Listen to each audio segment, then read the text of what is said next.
tere õhtust kõigile, kes on tulnud siia Viru Keskuse Rahva Raamatusse ja kes võib-olla näevad meid hoopis interneti vahendusel. Me oleme täna siin selle jaoks, et vestelda Simone Daviesega, kes on raamatute Montessori väikelaps, Montessori beebi ja Montessori laps autor ja üks autoritest. Ja meie jaoks on väga suur au, et ta täna siin on.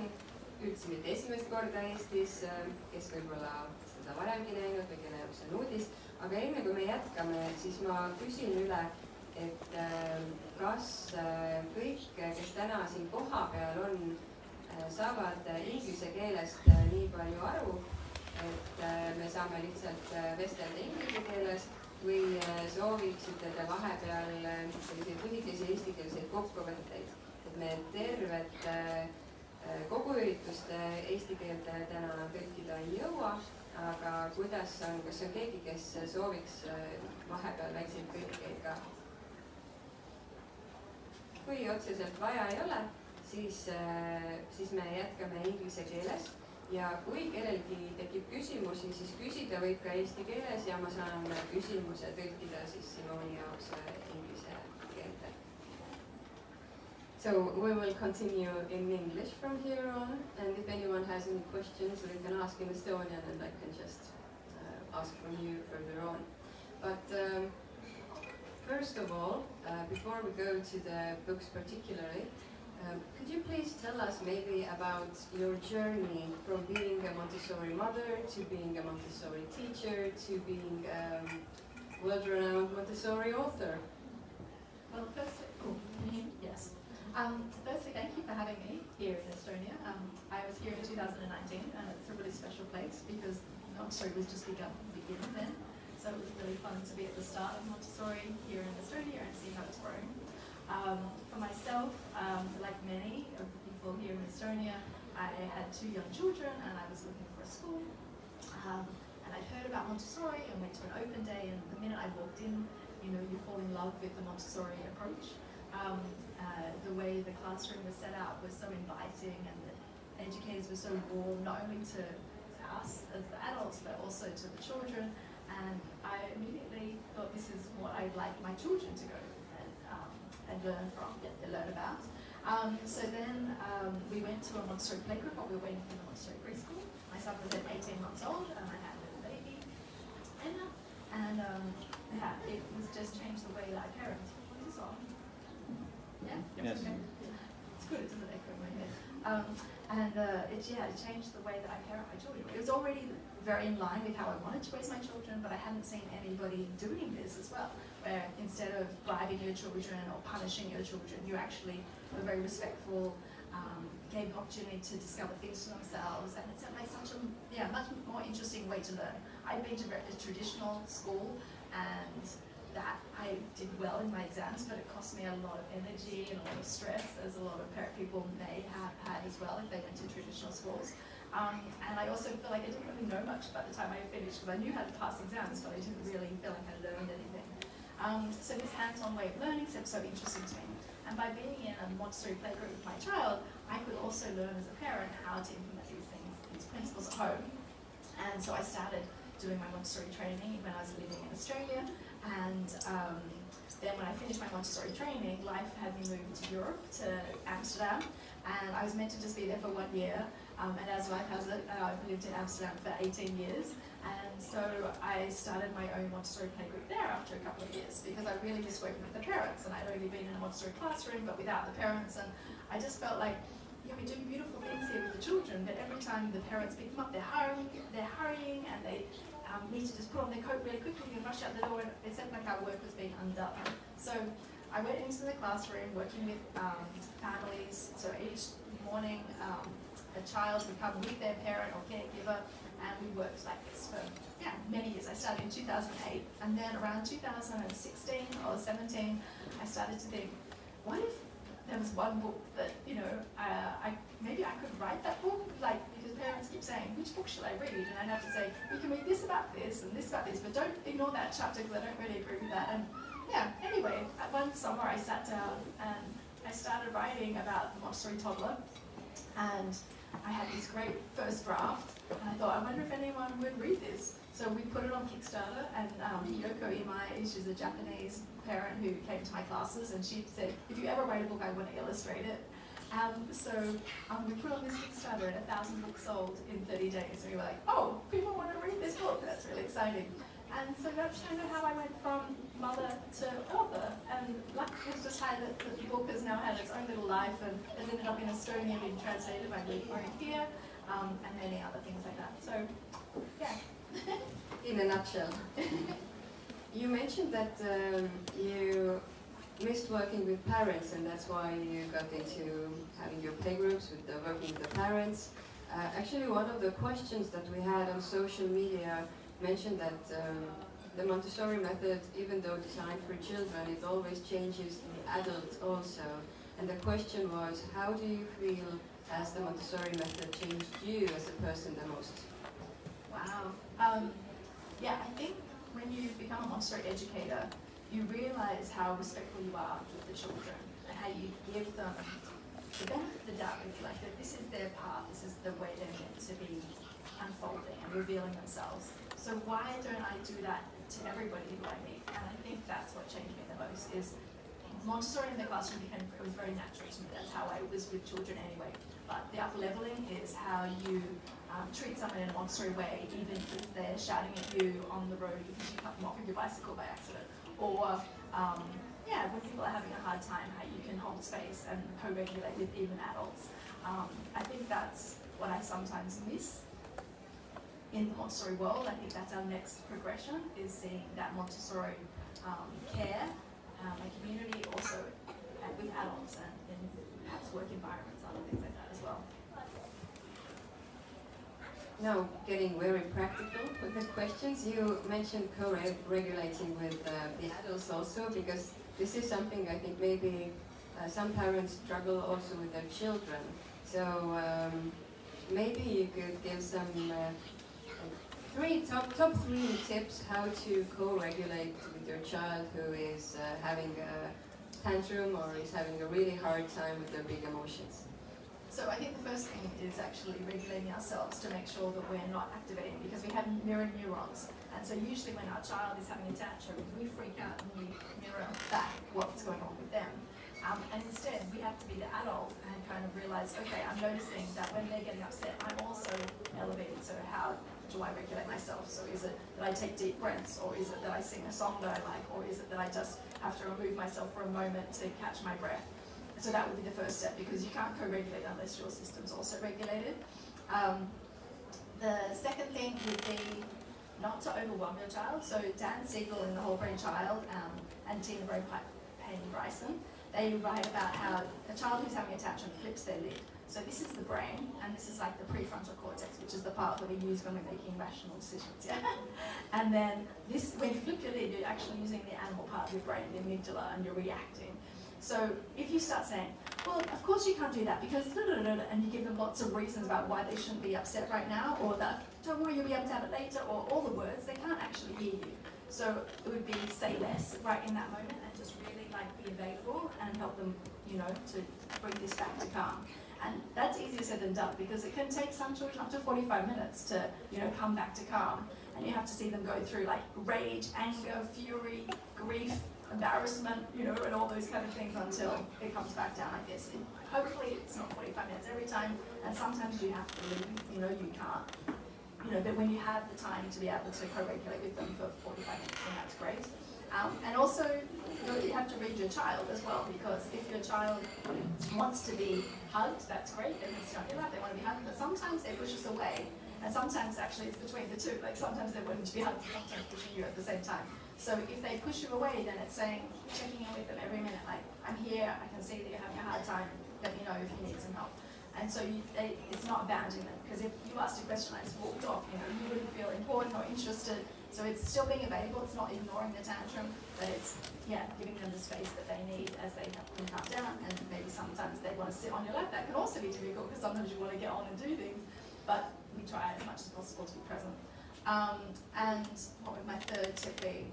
Oh yeah, so if it's in public, which it can happen, if we're at the bookstore and our child starts to melt down, that we can apologize and have compassion for people around us, but actually we don't need to worry about the other people, because when they see you being respectful with your child, giving them time to calm back down, then they're going to actually really have respect for you. So try not to be embarrassed. If your child needs space, then try and remove yourself. I've left a cart of shopping in the supermarket and had to leave the supermarket with a child, and that's okay. You know, that happens very occasionally, but we need to do that. But it could just be that in that moment, the most important thing is being present with your child. Thank you for that. But right now, when I'm thinking about young children, and I think that most people who have read your books, especially the toddler book, and who have young children themselves, when we learn about positive discipline, then we finally we manage quite well with helping or at least understanding the young child, the toddler. But when we're talking about older children, school-age children, teenagers, and also adults, sometimes we tend to forget that they also might need help with regulating themselves.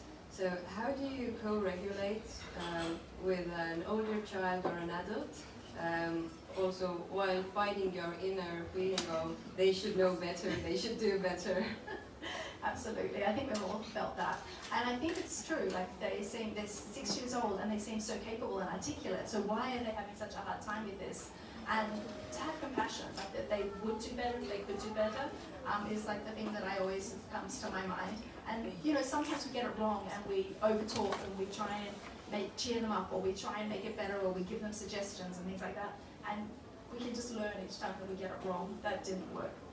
But the same principles would apply with the older child, usually that they want to talk a lot, and we want to rationalize or give them the reason why they shouldn't behave that way or how they shouldn't think that like that.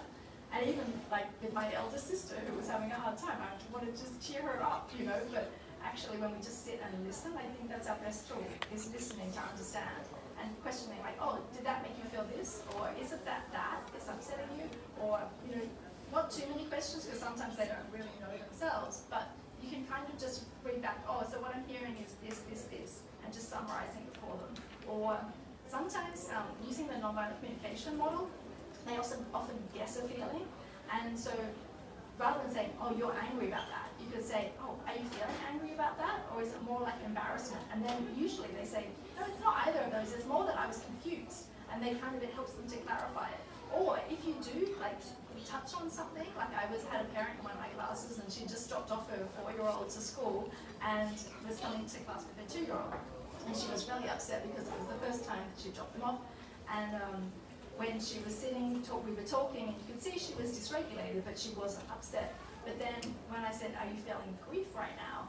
Her tears rolled down her cheeks, but in a good way, kind of like it was a release. This is what I've been holding on to, and someone touched on the feeling that I have, and it's safe to release it here. So I think probably being a safe place is probably the best advice you can be, like I can give to people with older children as well. And Dr. Montessori's words to say also that adolescents are as fragile as newborns. And I think that also puts it into new perspective too, is this like, we think these adolescents are big and strong, and actually they're really vulnerable, and there's so much happening for them hormonally, and their body's changing, and they feel quite insecure in the world. So to be their safe place is really important. I think we're now all waiting for the next book, Montessori Adult. Okay, what would I write in that?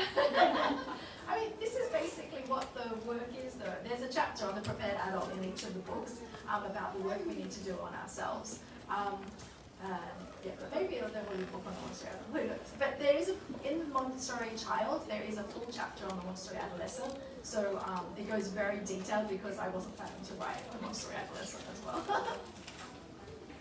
Let's see if anyone has any questions regarding this topic right now. Kas kellelgi on küsimusi sellel teemal, millest me praegu just rääkisime? Kuidas aidata lapsel tunnetega toime tulla, kuidas täiskasvanuna toeks olla või ka ise toime tulla? Praegu sel teemal ei ole, siis lähme võib-olla raamatute juurde. No specific questions right now, so maybe we can return to the books. One of the questions we got from social media was, which one of these 3 books is your own favorite? That's like picking your favorite child, isn't it? But okay, the Montessori Toddler has a special place because it's the book that started the whole journey. And if anyone knows me and followed me for a long time, I still work in the classroom with toddlers every day. They're my people. I feel very happy when I spend time with toddlers because they live in the present moment. They really see the world. They're so curious about what's in front of them, and they live so in the moment. So it helps you to stay in the moment too, rather than being busy in our heads. And I love that, they might be super upset about something, these tantrums, but they'll just like kind of gallop away and they'll be really happy afterwards, where us as adults, we're still churning on it for a long time after. So I think probably hanging out with toddlers for such a long time has helped me stay regulated as well. And then, in a way, the Montessori child has become a favorite. Sometimes, like the illustrations have a lot of children in them, which I think brings the book to life in a really special way. And also, we had to do so much research about it because it's something that's not been written about at all. So it was like, how would, as a Montessori parent, we approach, tricky topics like talking about sex or bullying or anything, and there just wasn't. We just had to research and find things that aligned with how would you raise curious children who are compassionate and creative, and it was really fun to see that come together.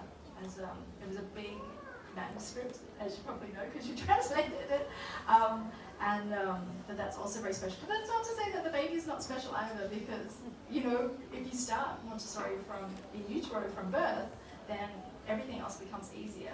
And also, to go back to one of the questions that you mentioned before about like having a hard time with older children, like when you practice with toddlers or babies having a hard time, I remember when Oliver rolled his eyes at me, like when he was about 10 years old for the first time. I bought all the books about adolescents. I was like, oh, I don't understand these people. And then I realized, this is exactly the same.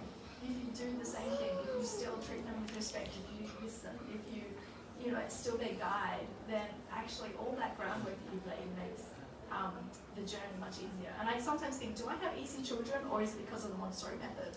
And I think, honestly, I've seen in my classes a really difficult child become an easier child just by applying this respectful way of raising children. No, I think you have easy children. Another question from social media was about the books. If you look back, is there anything you would change in the books now that some time has passed after writing them?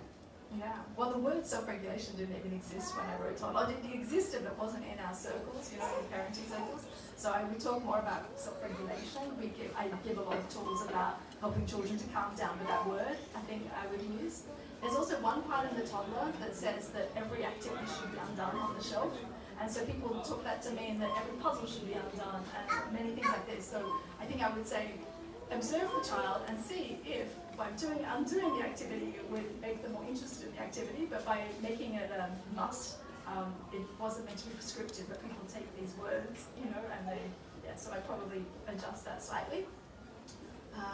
In the baby book, we talk about using baby science, and since then I follow people who do American Sign Language and other types of sign language with the children, and I think I would articulate more that we're using sign language, not baby signs. Baby signs is more a commercialized kind of way of using sign language, and that actually we're giving tools to babies to speak more, speak in another way, but also to maybe continue that as the children on, not just to use it until they use their words. Yeah. So I think that would be something that I feel like was more appropriate in sign language, that I would make a change as well. And I think for the rest, I don't know. That Montessori wisdom is timeless, so there's not many things I would go back and say that changed, because it doesn't. Children, I think that's also a really interesting question. I don't know if it's come up on social media or other ways you maybe thought, like Dr. Montessori's philosophies, came about in the early 1900s. Do they still apply to children today? And they still apply to children today because children have the same developmental needs, the same human tendencies as they did, 150 years ago. So then when you still apply these methods, if children respond in this way, because yes, the world is changing and there's technology and things like that, but when we go back to basics, we still need to make sure, do children have movement, do they have opportunities for communication, for social development, and all of the needs, the basic needs that we have. And I think time probably is the one thing that actually where it actually reminds us not to get, into this busy hustle bustle, but actually when we slow down, we see our children thrive much more. And it's not to ignore that technology exists. How can we build skills? But more like in the second plane of development for 6 to 12 years old and onwards, how we then raise students who can also use technology as a tool rather than as just a toy. When you were writing these books, the Montessori toddler, you did alone at first, but the baby and the child you co-wrote with Kohtumine. So how did that process go? You're not even on the same continents, are you?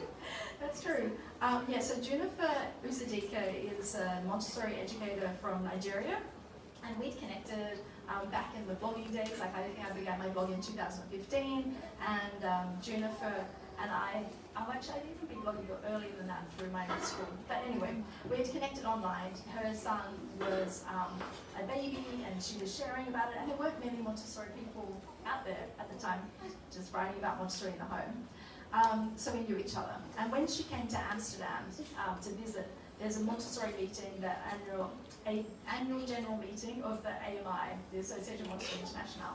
So she came, and I think she came once to my classroom to visit, and then the second time she came to visit, she was already elected to the AMI board. And I invited her to my house because I thought, when you're traveling, sometimes it's nice to have a home-cooked meal as opposed to just eating in restaurants or sitting in a hotel by yourself and that kind of thing. So she came over for dinner, and I just had returned from the Montessori toddler book tour in the US.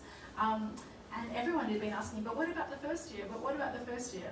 And I had been to dinner the night before with a mentor of mine, and I said, everyone's asking about the book for the first year, but I really found out about Montessori when my kids were like 18 months old. I didn't do the floor bed, for example. It was all too late. I was doing it intuitively, but I don't feel like I could write about it because I didn't necessarily do it myself. And he said, you should just have a co-author. I'm like, okay. And then literally the next day, Junifer turns up in my house, and I'm like, oh, she's my co-author. Because I said, everyone's asking me about this. She said, I was just thinking about writing a book when I was on the aeroplane about babies. And so that day we pulled out a piece of paper and we scribbled down the notes for an outline. And then COVID happened and we wrote the book via Zoom and WhatsApp. And the internet is terrible in Nigeria, so half conversations were just cut out. And we're like, okay, well, I guess we'll just keep going. And she also has 4 children now. She had 3 at the time when we wrote the baby, and now 4. So juggling between her school, my school, families and things like that, we wrote the books together. And it was really interesting co-authoring a book because I thought there'd be a lot of time making it one voice. If you read the book, people say, you can't tell that 2 people wrote this. And what's really interesting is that she wrote one chapter, I wrote the next chapter, she wrote the next chapter, like this, we alternated, and then we edit each other's work. And write questions and give feedback. And we actually write very similarly. It's quite hard to tell who writes which chapter. So it's a really fun process. And we also, because we've spent so much time together writing these books, and we have very similar approaches and understanding of the Montessori pedagogy, we can almost finish each other's sentences. So we're basically Montessori book wives now. Do we have any questions regarding the books or the process of writing the books? Kas keegi tahab küsida midagi nende raamatute kirjutamise kohta, kuidas see on meil käinud, keegi täpsemalt võib-olla huvitab kedagi? Did it help that you started, which one did you start first, the book or your social presence, social media presence? So I had been writing newsletters for my school since 2008. So every week I would send a newsletter to them, trying to give them ideas of how they could do things at home. So I've been writing since 2008 very regularly. They became monthly newsletters. And then in 2015 is when I remember opening up, starting Instagram and sharing there. And there was very few people on Instagram, Montessori now. And it makes me really happy, actually, in a good way, that there's so many Montessori, people sharing now because everyone finds it and shares their journey. The downside is that sometimes it's not always accurate. Like a wooden toy is not necessarily Montessori. There's different things that make a toy Montessori and that kind of thing. So I think it helped that I had some social media presence and a newsletter and things like that, so that when I announced that I was working on the Montessori toddler, I had a lot of people who already were following and things like that. So it kind of was accidental, it was never on purpose, and people always say, oh, I want to write a book, and I'm like, I don't even know how you recreate that now, because it was just a very natural unfolding, but yeah, very happy to be part of it. There was on social media another question about the books. If you had to pick only one technique for working with children, or like this Montessori way of doing things, over all of the 3 books, which is the most important one to pass on to someone? Well, I've always said that we need to see through the eyes of the child. And I think that in that way, if you just have one tip, it means that you're trying to see what they're thinking, what they're learning, what they're feeling, you're observing everything to learn about them. And then you also physically, in your physical environment, when you look through the eyes of your child, you're also like sitting on the floor as a toddler to see what your physical space looks like and how inviting it is. Or to a teenager who doesn't really care what the physical space looks like, but they need to be able to find their sports clothes or their instruments as they leave the house. How can I make it very intuitive and easy? So I think even a family meeting, seeing the eyes through your child, like, oh, you leave the towels on the floor after you've washed, in the bathroom, and I'm finding that a problem. How can we find a way that you don't have to worry about the towels and we have a tidy, area? And like when you're working with a 6 to 12-year-old child, they can go off and do research about, the best way to hang up a towel so that it dries, and they'll be really happy with the inventions they've come up with, and then all of a sudden maybe also your bathroom stays really clean. So, I think if I had to pick one tip, it would be go back to see through the eyes of the child. That's a very good tip.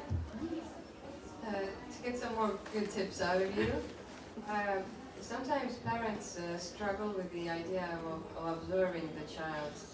It's always written in the books. You need to observe the child and follow the child, and then when you observe, then you see, and the child will reveal themselves to you. Do you have any good tips for the parent how to actually do this observing thing? Yeah, this observing thing is really funny because a lot of people have come to my classes and they've read the book, and then I said, so have you ever done Montessori observation before? And they're like, I've read about it, and they don't realize that really, if they observe, that would save them so much work. Because it seems like it's going to take a lot of time, right? But if you just had a little notebook and you actually write it down, because you think I can do this in my head, but even when I have been observing for like 20 years, I've been doing Montessori since 2004, when I get out a piece of paper, I see much more detail about who's in front of me and what's in front of me. So one, I would say write it down. 2, just 5 minutes a day per child to get practice started. And then pretend you're a video camera to just describe everything you see in front of you. And then you're not trying to see what's right or wrong information, but just as much as you can get. So there's a beautiful child sitting on the floor in front of us, and I can say that she's sitting on the ground, the legs are one's bent to this way and one's tucked in behind. She's holding something in her hand, she's looking down, she looks up to the chair, she puts the toy underneath the chair, she shakes her head, she touches something with her right hand, and all I am doing is just like writing what I see. And sometimes you're writing about their movements, sometimes you're writing about their emotional development, what makes them laugh, what makes them cry, sometimes about like social interaction, who she's looking to, if she initiates a conversation. But I'm always checking, when I finish, did I write down any words that were not objective? And the reason I'm being a video camera is like, can a video camera say, she really likes that toy? It can't, but it can say how long she worked with it, or how long she was interested in it before she threw it away, or anything like that. Or even I've noticed the child takes their lunchbox to their bag because they want to pack it away. But actually, you say you don't, because they want to pack it away, you actually don't know that. All you see is the child walks to the bag, they put the lunchbox in the bag. So you can kind of catch yourself about when you're not being objective. And it seems really small and tiny just to write this, you're like, but I didn't learn anything new about my child. But it's the practice of being objective and not judging that will take you forward, because what you could also do is the opposite, is observe every time you judge and then reverse engineer it. because we often think they should know better, like we were saying before, or they love this, or they're really bad at that, or they're introverted, or they're and all the labels that we do. And none of that is observation. So to unlearn that, that's why the observation piece is so important. And I know this from personal experience as well, because in our Montessori training, we did 250 hours of observation, and I hated it. I hated the observation exercise. I felt like it was like, I'm not sure what I'm learning here. And it was in the last 50 hours that I started to realize, I'm really seeing the child in a new way. And it goes back to how you see through the eyes of the child. Because you don't judge that child who comes in and they move very quickly around the classroom. I would have said, you know, they're like a whirlwind, but actually when you say they move in very fast, and if I want to respect other people, how can I help them to regulate so that they might move a little bit slower? Or if they are going to move fast, how can I do that in a way that's safe for everybody in this classroom? So once you get all the data from the observations, then you can analyze and make a decision about, you know, kind of set things up, then you observe again, then you adjust it, then you set things up, then you adjust it, then you observe, and it just keeps going in a nice circle. And it becomes actually really, really easy, and you can even do this then with other adults in your environment, and you'll find yourself much more peaceful because you're not getting as activated by things that people do.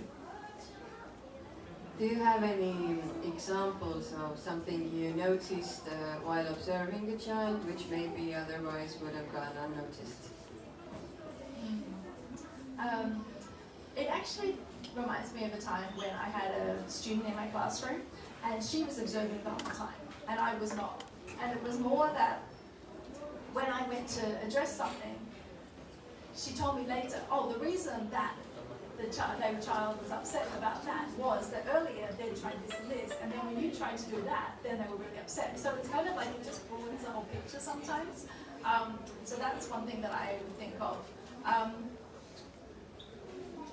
Honestly, I don't know if it's something that I miss, but it's just really about that non-judgment, I think, that just every day. And I also just see so much joy, I think, from when I observe. So I still laugh and smile almost every time that I'm making bananas in my classroom with the toddlers, because some of them will take one piece of peel off the banana, they'll walk all the way to the bin, which is around, it's a good detour to go to the bin. They'll open up the foot pedal, have to get the piece in, then they'll come back, and then they'll take another piece of peel off, stand up again, and do the whole thing over and over again. And it just makes me giggle because it's so inefficient. But it just shows how much they're just in the process. So I think, yeah, it's not something that I miss, but it's something that I really enjoy about observing all of the moments. How would you advise the parents who are maybe Montessori minded and do their best to do everything they can with their children according to the books and other advice, but they have, let's say, grandparents or other people in their children's lives who maybe do not align with all of those ideas? Yeah, so there's many things I would say, but I'll talk about Gabriel Salomão first, and he's a Montessori educator from Brazil. And I interviewed him once for the Montessori Notebook podcast, and he talked about how the way he approaches it is he takes the family member to the park and the playground with the child, and they get an ice cream. This is his story. They get an ice cream and they just are watching the child play. And anytime the child does something by themselves with joy, he just observes it and notices, did you see how much they seem to enjoy, climbing all the way up that tree, and they found their way down all by themselves? Huh, yeah. And then he continues that when they're at home and the child puts their glass in the kitchen all by themselves. And he doesn't mention the word Montessori at all. He just talks about how capable the child is. He points out moments of their joy and all the things we know that are characteristics of Montessori. And sometimes it kind of just is this very subtle way of showing them as well how to see the child in a new way. So I like that a lot. And then in the books I often mention the drip, drip, drip method, which is just sharing information, little bits in the way that will appeal to that person who, a grandparent might like it to join the newsletter or might like to read a book. A partner might like a podcast or an audio book or something like that might find interesting, or they might have someone at work who they look up to, and they're also interested in the Montessori approach, and they get in through that way. So it's often also being Montessori with them, because in Montessori we have this phrase, teach by teaching, not by correcting.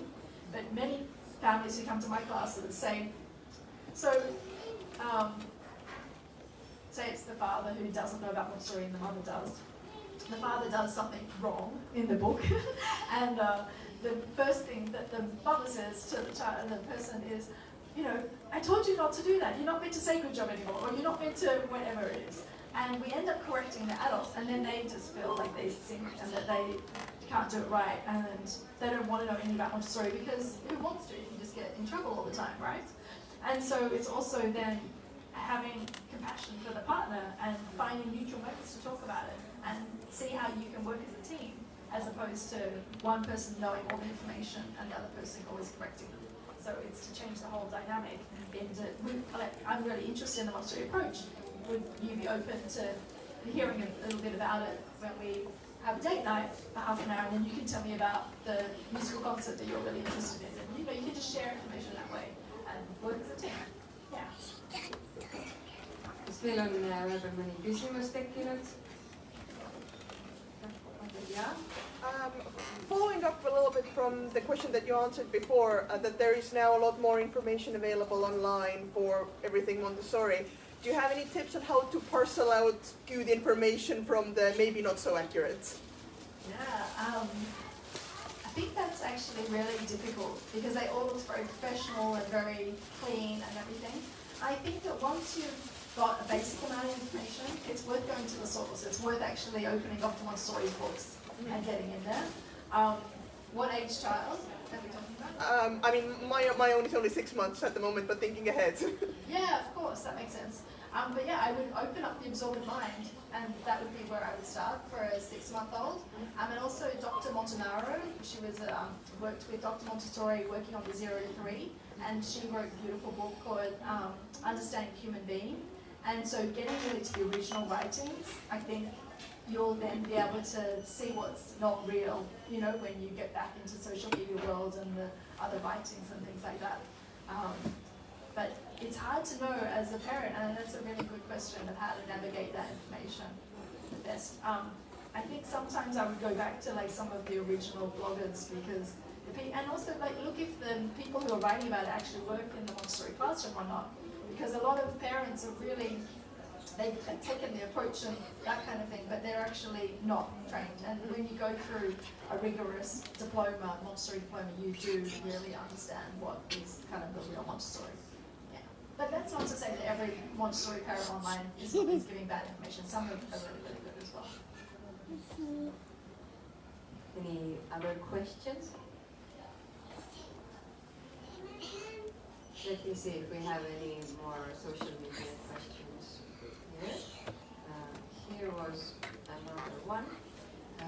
Which are the main ideas from the Montessori that you would introduce to someone who doesn't know anything about Montessori? Okay, so when I was writing the Montessori toddler, I sat on my bike for a long time before I actually wrote the book. And I was in my head looking at all these disparate ideas and thinking, how do they all really work together as the families would need to know. And I came up with 3 kind of sections. And one was the Montessori activities that you could set up. One was the Montessori home, the prepared environment, and one was the Montessori adult, and those kind of things. So I think that's 3 different places that a parent can come in, or a family could come in to introduce it. And so when you look at Montessori activities, people often are attracted to the activities and they think that's all that Montessori is. But there is a reason that Montessori activities were developed. It's where the child finds their flow state. It's where they actually can regulate themselves. When they find something that they're interested in right now, then they can't, like their whole body relaxes and they get into a more regulated kind of calm state. And I think that when you walk into a Montessori classroom and you see that calm state, that's actually what Dr. Montessori called normalization, which I would actually hazard with what we call regulation now. It's when they're calm and focused. And then if they fall off their chair, the child who is already regulated, they'll fall off the chair, maybe laugh and get back on their chair. And of course, not every Montessori child is always in this regulated state. Sometimes they're tired, or they just woke up grumpy, or they're feeling sick and things like that, and so then they get upset by lots of things. But that's why Montessori activities are so integral to how we set up. But do you have to spend a lot of money on Montessori activities? No. Can you find many activities just outside? Yes. You can just use what you have around you. But you can start then, like, I remember that's probably how I started in Montessori, like 20 years ago. There was no blogs and things, but I would like the Beta Montessori playgroup, and how can I change the toys I have so that they're more interesting? And the first thing I did is I put most things in storage, because what you realize is there's just too many things available, and then you just curate for your child what they're interested in right now, and then you make rotations based on your observation. Then kind of touching on that is the prepared environment, and like setting up the home so that the children, you know, with a young child, so that there's activities that are available to them that they're interested and accessible, so they're not just in a toy box where they have to sift through everything. Luckily, I don't see so many toy boxes anymore. Montessori is really like changing the way children play, but it just makes it so much more attractive. And similarly, for an older child, I went into a home in New York. I had to do a makeover kind of thing, and we walked into the playroom and there was nothing there. They had put everything behind the doors, and when you open the doors, it was just this horrible cupboard, you know. And so again, the children pick up their devices and they try and play on the electronics because they can't see what's actually available. So instead, you can, like, I still laid out activities for my children until they were 12 years old. They were obviously involved in how and what, and then around 12 they stopped playing with toys. Quickly they get more interested in social things, but sport and yeah, lots of other creative pursuits.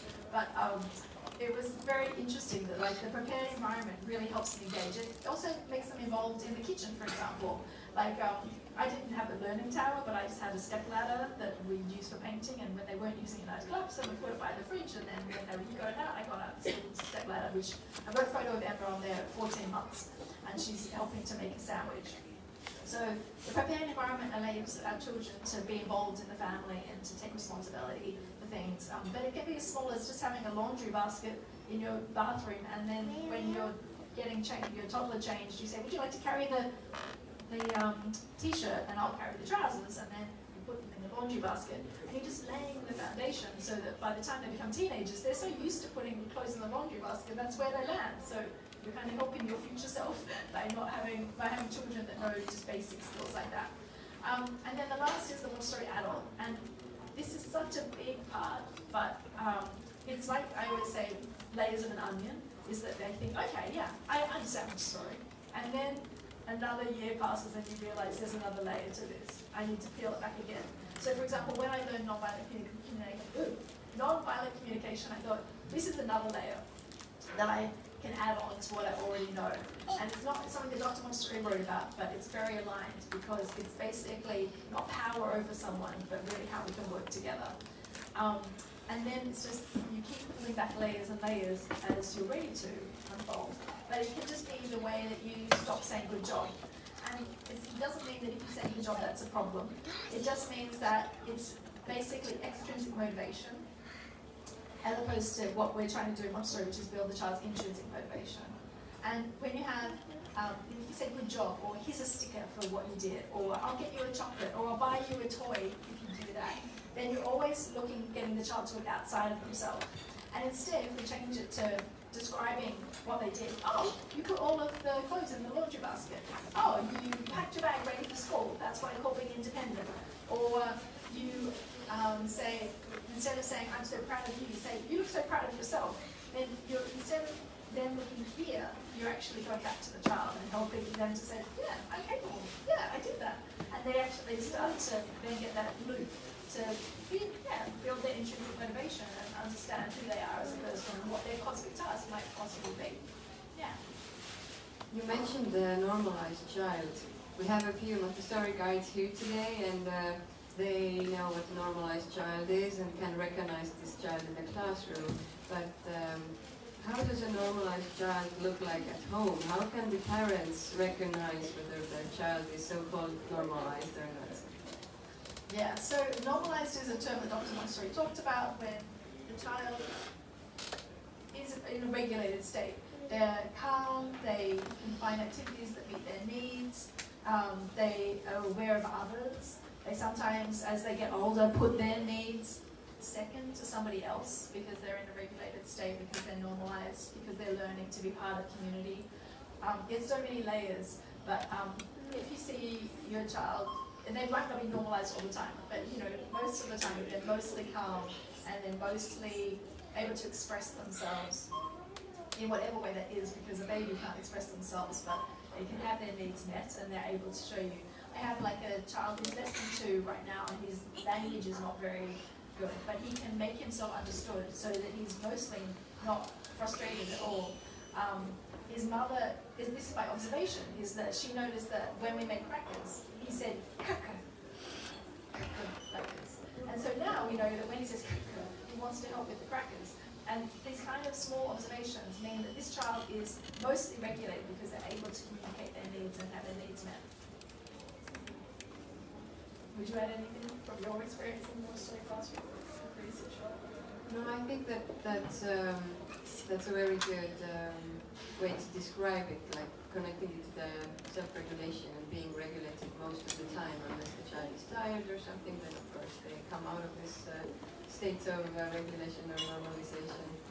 But maybe the thing I've noticed is one part of this being normalized or being regulated is also the child's mental health.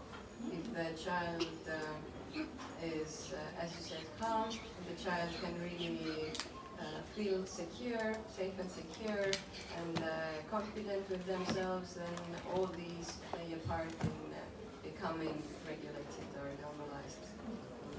I think that's an interesting point too, because when I followed the 12 to 18 adolescent orientation course, she talked a lot about children needing to belong, and that in their Montessori community, it's a farm environment. They didn't have anxiety and health issues because the guide was there to make them feel safe, to make sure that everyone felt belonged. So it was actually really interesting that it's about the work, but it's also about that feeling of safety in a Montessori family and Montessori community that helps them to be normalized. Yeah, human. It's very interesting. Can I sneak a question in for you? Because Ruth Maria wrote did the translations for the last 2 books and worked a lot on the first book as well. And I'm wondering, were there any issues or things that came up in the translations that you expected or didn't expect, or that went mostly smoothly? I think it went mostly smoothly. There were maybe a few occasions where there were things, especially discussed in the last book, that are maybe things that are only now starting they have started discussing these things like only now. They have not been usually talked about in society. They may have been a taboo with children, as you said before, talking about those difficult things like sex or bullying or money or things like that. So there maybe were some instances where we really had to think hard, like, how do you even talk about that in Estonia, or what kind of words do you use? Because this is something that maybe us, who have grown up in a different kind of society, have never had to talk as children, and now these words are uncomfortable for us as adults, so you need to really choose which words to use and get used to using those words, because nowadays we talk about those things which maybe weren't talked about in the past. That's great. Thank you. That's so interesting because it's cultural as well. Maybe some more questions from here? I have 2. Hopefully I don't forget the second. The first one is you said that you had to keep preparing activities for your kids until they're 12. How was that? And if your child, in your experience, if your child goes to Montessori, started from Montessori kindergarten, toddler, and all of that, which activities would you put at home that will not make him uninterested in going to school and all of that? And the second, hopefully I don't remember. I don't forget. Yeah. Okay. I think that's such a good question, because our homes are not Montessori classrooms, so nothing that I had in my home, particularly from 3 and above, was like something that was in their classroom. It was based on their interests, and I actually have on the website, as well as it's in the appendix, is that's on an online appendix, is basically, here are some interests that a 3 to 12-year-old would have, and here are some activities that would get you started. Because often you're following your child, but you'll be like, okay, they're really interested in colours right now, but I'm not really sure what I should do about that. And like, it'll just give you like, here's the 5, 10 ideas to get started. Or they're interested in stars right now, and here's some things that you could kind of get interested in. So there's usually a few activities that were around their interests. Like for a time we had a telescope, the microscope, and then like look at specimens and get a piece of glass and see what that looked like to make the thing. My one daughter particularly always was into creative things, so I set up a really simple art area that just had paper, scissors, tape, a stapler, and they would be busy making magazines and comic strips and secret clubs and invitations, you know, all these kind of things that kept them interested. And Lego is, you know, still to me kind of like a Montessori friendly activity. But basically when they were like about 10, I'm like, I'm really done with the Lego. I'm just going to put it all in the cupboard and they can choose what they like. And they never played with it because it was out of sight, out of mind. So that's when I kind of went, I still need to keep things out on a shelf. So the activities get more complicated, but it's kind of like there's a whole Lego set to build a Ferris wheel that will take them a couple of days. And then when I noticed after a whole month, then no one's playing with that anymore, then we'd like pack that one away and we'd choose another one from the cupboard and things that they just accumulated for birthdays and things like that. So I mean, I was never really buying any special things, and for their birthdays they got some things that they were more interested in. It was just rotating. We get so much value out of our toys just from rotating, and they really cared for them, and we sold them or gave them away at the end because they were complete. They always took care of those things. And board games, I think, like they just got harder and more complicated. Puzzles, you know, there was a time where we would do any puzzles, and then they got older again and we'd do like family puzzle together. So when I say Montessori activities, they're things that they're interested in, they're engaged in, but they're nothing to do with what they're learning at school. Yeah.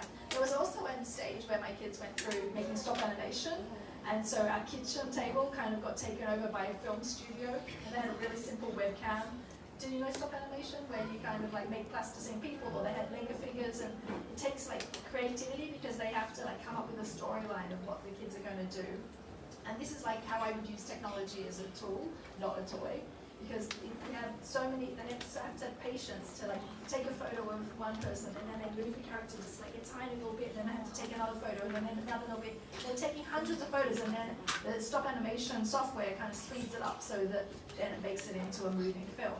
So these kind of things would take days, and some many were unfinished. It didn't matter because it wasn't really, it was just for their interest.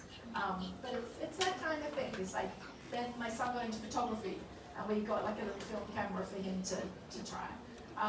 Yeah, those kind of interests just were fun to explore. Do you remember what the second question is? So the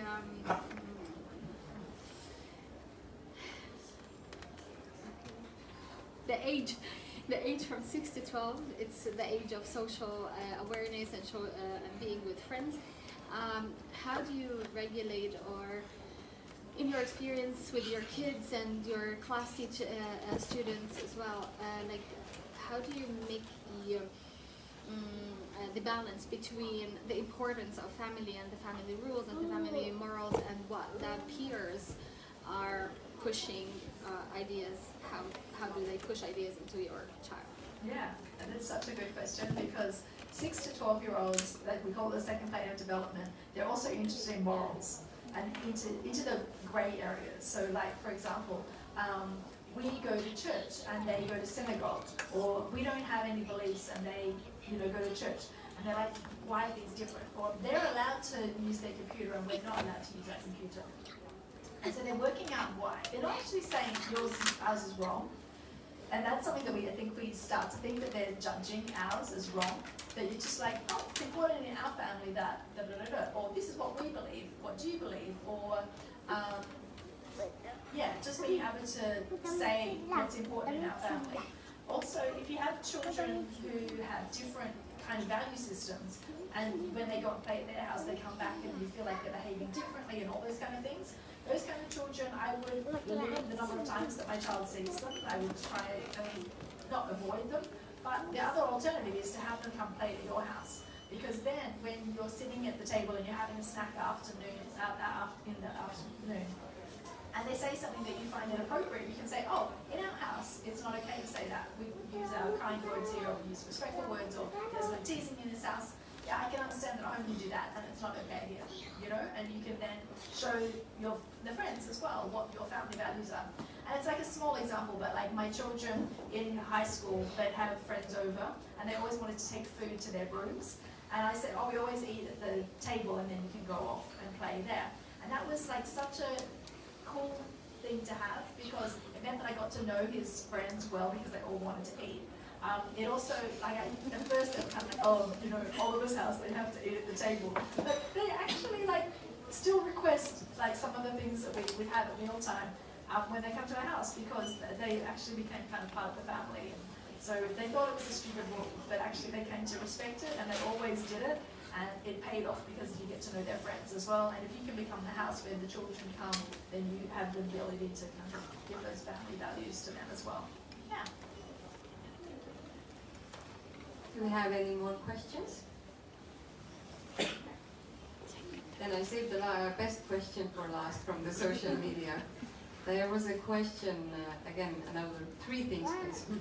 The 3 biggest things that a child will gain from Montessori. I think, hopefully, they know who they are, you know, so they, over these years of being in Montessori, or being in a Montessori family, because the books are about, even if you don't go to a Montessori school, can you still apply these principles at home?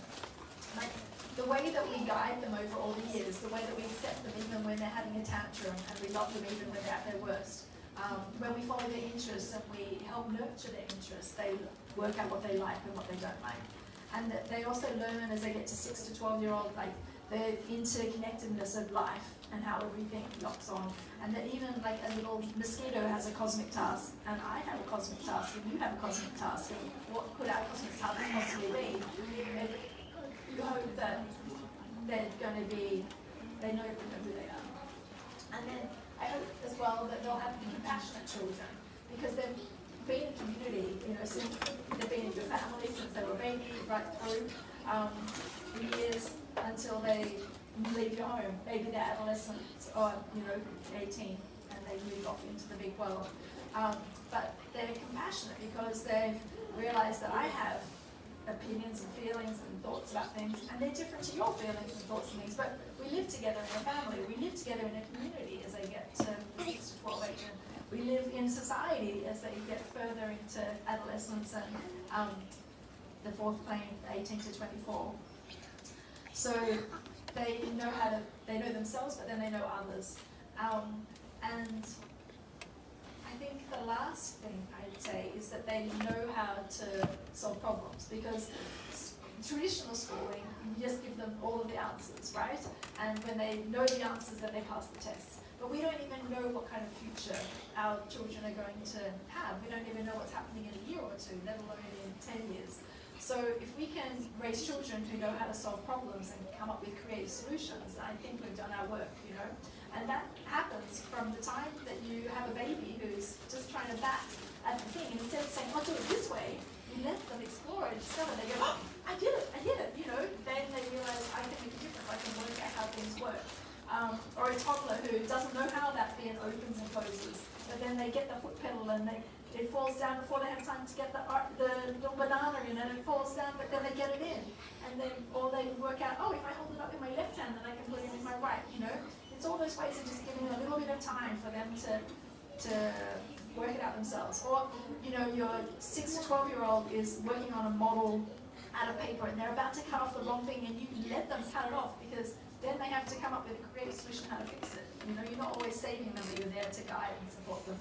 So it's all those little things that help raise these creative thinkers who can solve problems, and hopefully make the world a better place, because that's where I hope our future is going.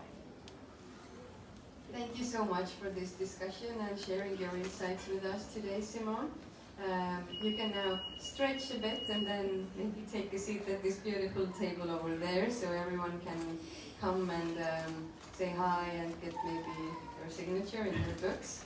So thank you very much for coming here tonight with us. Thank you to everyone for Thank making you. it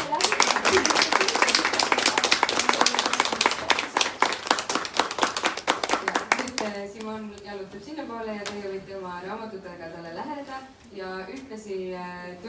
kindlasti reedel konverentsile kuulama Simoni mõtteid lapsevanematele ja ka kõiki teisi esinejaid, kes reedel ja laupäeval räägivad nii lapse kui täiskasvanu sotsiaal-emotsionaalsest arengust ja heaolust.